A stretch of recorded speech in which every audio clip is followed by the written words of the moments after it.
Assalamualaikum warahmatullahi wabarakatuh. Waalaikumsalam warahmatullahi wabarakatuh. Baik, sebelumnya terima kasih kepada teman-teman semua yang sudah ingin menghadiri konseling kelompok ini. Di sini Ibu akan memperkenalkan diri. Nama Nanda Oktaviana Putri dari Universitas Raden Irfan Lampung. Baik, di sini kita kan akan mengadakan konseling kelompok. Jadi di sini udah ada yang tahu belum sih apa itu konseling kelompok? Saya Bu. Ya, Helma. Konseling kelompok itu untuk membantu masalah siswa. Lalu ada lagi? Saya Bu. Ya, serta. Tapi saya belum begitu tahu detailnya. Baik, di sini Ibu akan sedikit menjelaskan tentang apa sih konseling kelompok itu. Jadi konseling kelompok itu adalah satu layanan yang ada di dalam BK layanan konseling kelompok, yang dimana merupakan usaha pemberi bantuan yang dilakukan oleh seorang konselor kepada konseli atau peserta didik, di mana mengutamakan dinamika kelompok. Dan di dalam bimbingan kelompok ini harus ada dinamika kelompok agar proses konseling kelompok ini berjalan baik dan lancar dan terciptanya sebuah tujuan. Nah, tujuannya ini apa sih? Tujuannya itu adalah untuk membantu siswa atau peserta didik mencegah terjadinya masalah-masalah yang akan timbul pada dirinya, dan juga mampu membantu menyelesaikan atau mengentaskan permasalahan yang dihadapi oleh konseli tersebut. Nah, di sini ada 3 asas dalam bimbingan konseling kelompok. Yang pertama ada asas kerahasiaan, di mana asas ini menjelaskan bahwa kita sebagai kelompok harus bisa menjaga rahasia dari masing-masing anggota dan orang-orang yang ada di luar kita. Lalu yang kedua ada asas keterbukaan, di mana asas ini menjelaskan bahwa kita sebagai kelompok harus bisa menjaga rahasia dari masing-masing,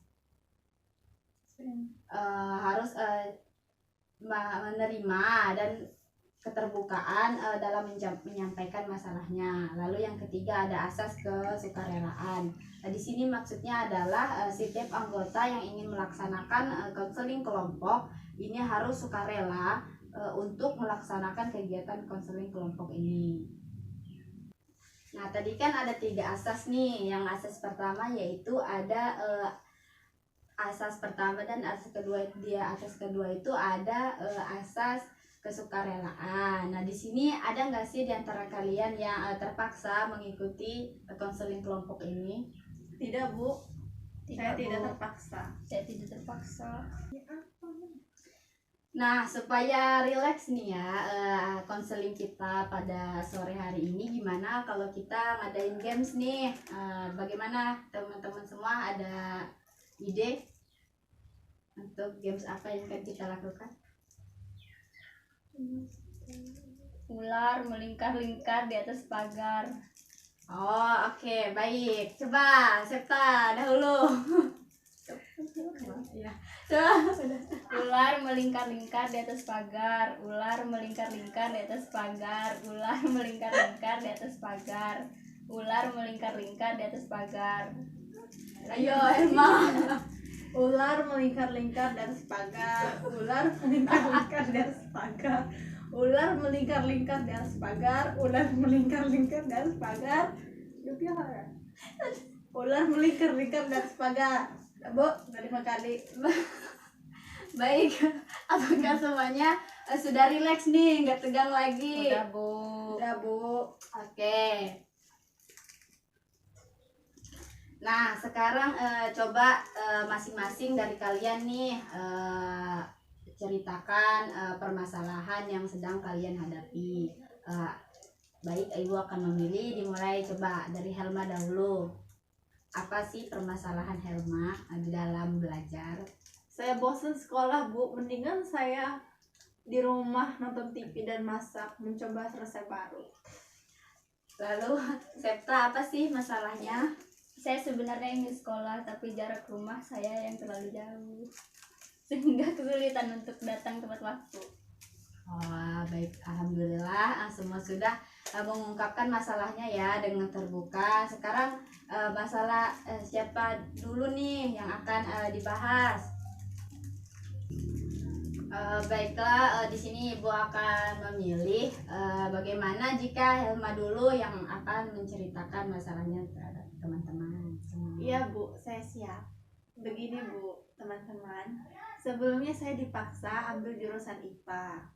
Padahal saya tidak terlalu suka dengan perhitungan. Jadi kalaupun saya masuk kelas, selama ini saya tidak terlalu serius mengikuti mata pelajarannya.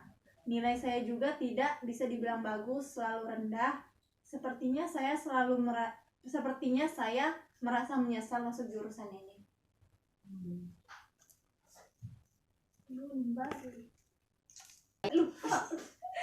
Perminatan jurusan, Ulang lagi Bu. Iya. padahal jurusan IPA itu keren loh. Apakah kamu belum pernah mengikuti bimbingan perminatan jurusan? Belum. Biasanya kita kan diminta untuk bimbingan terkait pemilihan jurusan. Itu juga masalahnya. Itu juga masalahnya. Dulu saya lebih mengikuti saran teman-teman di kelas. Apalagi katanya jurusan itu tergolong banyak diminati. Sebaiknya kamu konsultasi lagi. Ini kan terkait karir kamu. Nanti sayang sekali kalau tidak kamu manfaatkan kesempatan ini. Banyak orang yang ingin masuk di jurusan tersebut tapi tidak punya kesempatan. Kamu beruntung sekali ikut bimbingan karir ini yang diadakan guru BK. Saya malu. Saya malu. Baiklah, insya Allah saya akan coba teman-teman. Nah, bagaimana? Apakah sudah lumayan lega berbagi cerita dengan teman-temannya? Iya Bu, alhamdulillah. Terima kasih teman-teman atas sarannya. Terima kasih.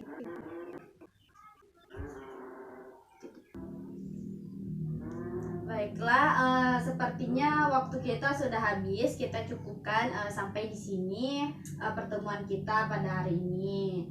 Sebelum kita tutup, ada tidak dari teman-teman yang ingin memberi tanggapannya? Saya rasa kegiatan konseling kelompok ternyata menyenangkan, Bu. Kita bisa curhat-curhatan. Oh, Iya, apalagi kita bisa saling memberi masukan. jadi untuk pertemuan selanjutnya kapan nih sekaligus kita dengarkan perkembangan masalahnya dari Helma dan mendengarkan masalah teman kalian yang lain juga. Minggu depan saja, Bu. Minggu depan saja Bu. Baiklah, insya Allah minggu depan kita bertemu lagi ya. Ingat tetap jaga asas yang ibu sebutkan tadi, termasuk asas yang terakhir. Asas apa anak-anak? Rahasia Bu. Ya, benar sekali. Bagus, mantap. Baik, kita tutup kegiatan kita.